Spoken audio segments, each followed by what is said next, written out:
Chapter 12. Marvelous Medicine Number 2. They were in the kitchen now, and the big saucepan was on the stove. All the things Mr. Cranky about were lined up near the sink. "Come along, my boy," cried Mr. Cranky. "Which one did you put in first?" "This one," George said. "Golden Gloss Hair Shampoo." He emptied the ball into the pan. "Now the toothpaste," George went on. "And the shaving soap, and the face cream, and the nail varnish." "Keep at it, my boy," cried Mr. Cranky, dancing around the kitchen. "Keep putting them in. Don't stop, don't pause, don't hesitate. It's a pleasure, my dear fellow, to watch you work." One by one, George poured and squeezed the things into the saucepan. With everything so close at hand, the whole job didn't take him more than 10 minutes. But when it was all done, the saucepan didn't somehow seem to be quite as full as it had been the first time. "Now what did you do?" Mr. Cranky cried. "Did you stir it?" "I boiled it," George said, "but not for long, and I stirred it as well." So Mr. Cranky lit the gas under the saucepan, and George stirred the mixture with the same long wooden spoon he had used before. "It's not brown enough," George said.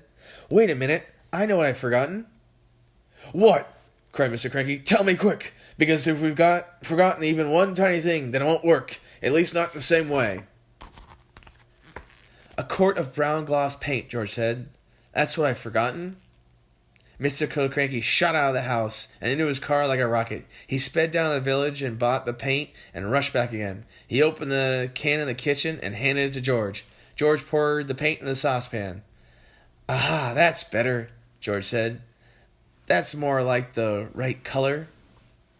"It's boiling!" cried Mr. Cranky. "It's boiling and bubbling, George. Is it ready yet?" "It's ready," George said. At least I hope it is."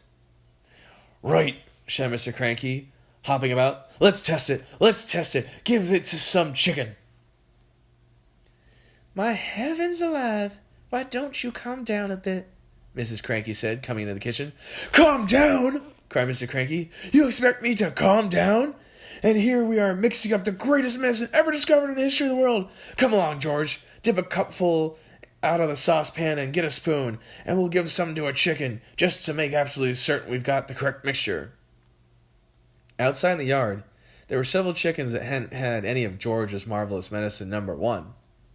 They were pecking about at the dirt in a silly way chickens do. George crouched down, holding a spoonful of marvelous medicine number 2. "Come on, chicken," he said. "Good chicken. Chicka, chicka, chicken." A white chicken with black spots on its feathers looked up at George. It walked over the spoonful and went peck. The effect that medicine number 2 had on the chicken was not quite the same as the effect produced by medicine number 1, but it was very interesting. "Whoosh!" shrieked the chicken, and it shot 6 feet up in the air and came down again. Then sparks came flying out of its beak, bright yellow sparks of fire as though someone was sharpening a knife on a grindstone inside its tummy. Then its legs began to grow longer. Its body stayed the same size, but the 2 thin yellow legs got longer and longer and longer and longer still. "What's happening to it?" cried Mr. Kilcranky. "Something's wrong," George said. The legs went on growing, and the more they grew, the higher up in the air the chicken's body. When the legs were about 15 feet long, they stopped growing. The chicken looked perfectly absurd with its long, long legs and its ordinary little body perched up high at top. It was like a chicken on stilts.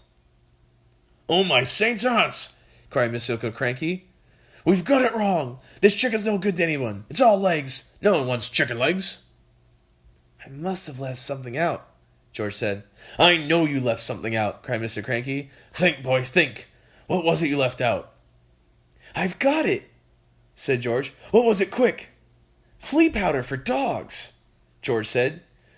"You mean you put flea powder in the first one?" "Yes, Dad, I did. A whole carton of it." "And that's the answer." "Wait a minute," George said. "Did we have a brown shoe polish on our list?"